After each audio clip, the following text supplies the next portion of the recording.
right on the website. You could go there, leave here, and go on to this Illinois State Board of Education website and download a Hmong edition of the home language survey.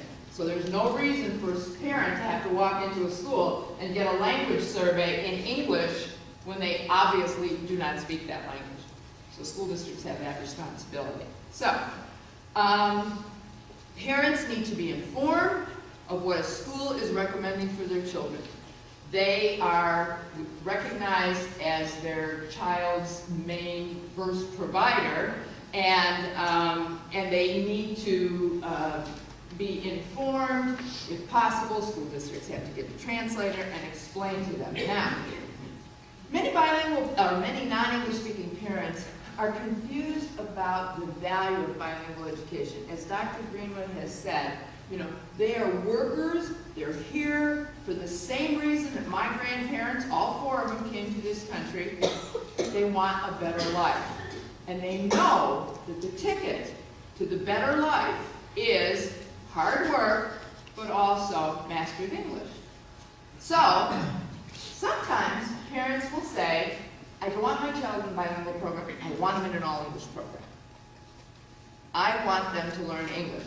What schools, and we as professionals have an obligation to do, is to let those parents know that building a firm base in the child's home language is a very, very valuable, as well as academically important piece of those kids' lives. First of all, why is it important to be bilingual? Well, this is a global society, okay? And America, shame on us, is one of the few countries, this is my opinion, the editorial coming in, okay? Shame on us that many of our population, the vast majority of our population, only speaks English. I've had the pleasure with the College of Education to travel to several countries in Europe, and I had absolutely no problem anywhere because people were bilingual. They spoke English as well as one or two other languages, their home language and perhaps another. If you're a member of the European Union and you graduate from high school, 3 languages. Okay? So, anyhow, so it's, you know, we are a global society. It's good to be bilingual. Secondly, Dr. talked about the importance of home culture. You know, kids start pulling away from their parents during their adolescent years anyhow.